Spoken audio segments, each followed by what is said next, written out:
اردو کی تاریخ تفصیل سے بیان کی گئی ہے، جس کا لنک اوپر آ رہا ہے اور ڈسکرپشن میں بھی دیا گیا ہے۔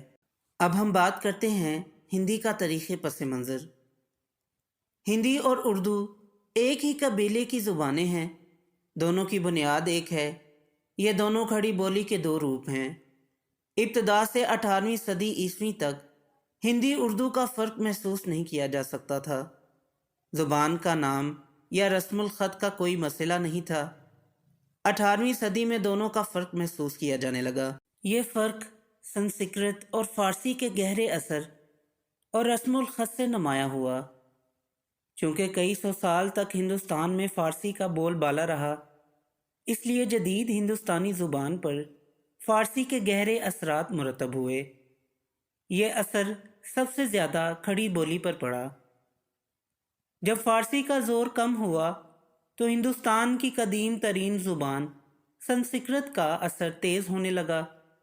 اسی کے ساتھ دیوناگری رسم الخط کا چلن بھی بڑھا۔ اسی طرح فارسی رسم الخط میں فارسی امیز کھڑی بولی اردو کہلائی، اور دیوناگری رسم الخط میں سنسکرت امیز کھڑی بولی نے ہندی کا نام پایا۔ 19ویں صدی سے پہلے ہندی کی شکل میں برج اور اودھی میں لکھا گیا ادب موجود تھا۔ شری کرشن جی کی جنم بھومی متھرا اور اس کے آس پاس کا علاقہ برج بھاشا کا مرکز تھا۔ فارسی سے متاثر ہونے کے باوجود برج بھاشا پر حاوی اثر سنسکرت کا تھا۔ کرشن بھکتی کے نغمے برج میں لکھے گئے، اسی لیے برج نے متھرا اور آگرہ کی سرحد پار کر کے پریاگ، کاشی اور اجودھیا کے راجاؤں کے دربار تک جا پہنچی۔ برج کے اہم مصنفوں اور شاعروں میں سورداس، مغل شہنشاہ اکبر، عبد الرحیم خان، رسخان کیشو، چنتامنی، بھوشن، متی رام وغیرہ رہے۔ مذہبی جذبات کی ترجمانی کرنے کے سبب برج بھاشا کا دائرہ وسیع ہوا اور ترقی کرتی رہی۔ اب ہم بات کرتے ہیں کہ فورٹ ولیم کالج نے اردو ہندی کی تفریق میں کیسے کردار ادا کیا۔ انگریز افسروں کو ہندوستانی زبان اور تہذیب سے واقف کرانے کے لیے کلکتہ میں فورٹ ولیم کالج قائم کیا گیا۔ 1800 میں قائم ہونے والے اس کالج میں ہندوستانی زبان کے صدر شعبہ ڈاکٹر جان گلکرسٹ تھے۔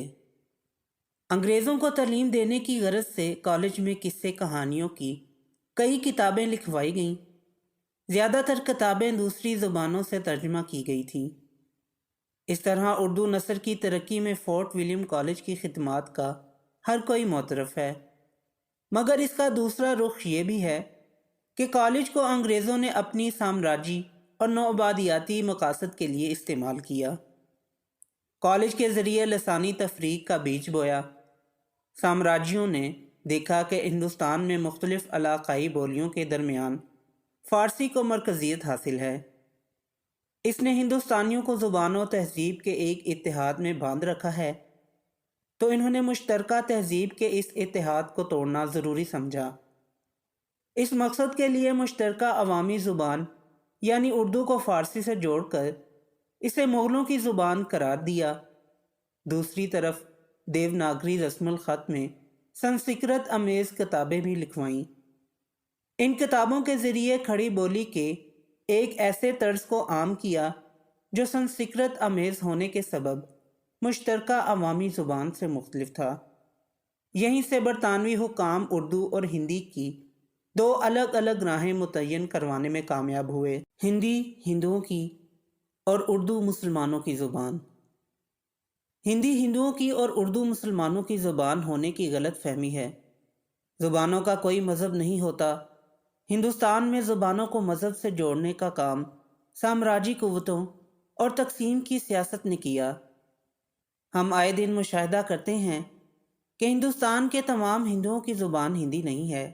بالکل اسی طرح اردو تمام ہندوستانی مسلمانوں کی زبان نہیں۔ بنگالی ہندو اور مسلمان دونوں کی زبان بنگلہ ہے۔ کرناٹک اور تمل ناڈو کے مسلمان کنڑ اور تمل بولتے ہیں۔ اگر زبان کا کوئی مذہب ہوتا تو دنیا بھر میں جتنے مذاہب ہیں اتنی ہی زبانیں ہوتیں، لیکن ایسا نہیں ہے۔ ہندوستان کی جدید آریائی زبانوں پر مسلمانوں کی فارسی، ترکی، اور عربی کا اثر پڑا، اس اثر سے یہاں کی زبانوں میں گوشگوار تبدیلیاں واقع ہوئیں۔ اس کے باوجود کسی ایک آریائی زبان کو مسلمانوں کی زبان قرار نہیں دیا جا سکتا۔ یہ ضرور ہو سکتا ہے کہ کسی زبان کے بولنے والوں میں ایک خاص مذہب کے لوگوں کی تعداد زیادہ ہو اور دوسرے مذاہب کے لوگ کم ہوں۔ مہاتما گاندھی نے کہا تھا کہ ہندی بھاشا میں اسے کہتا ہوں جسے اتر میں ہندو اور مسلمان بولتے ہیں اور جو دیوناگری اور اردو لکھاوٹ میں لکھی جاتی ہے۔ ہندوستان کے اتری حصے میں مسلمان اور ہندو دونوں ایک ہی بھاشا بولتے ہیں، فرق صرف پڑھے لکھوں نے پیدا کیا ہے، یعنی پڑھے لکھے ہندو ہندی کو سنسکرت بھری بنا ڈالتے ہیں۔ نتیجہ یہ ہوتا ہے کہ بہت سے مسلمان اسے سمجھ نہیں پاتے۔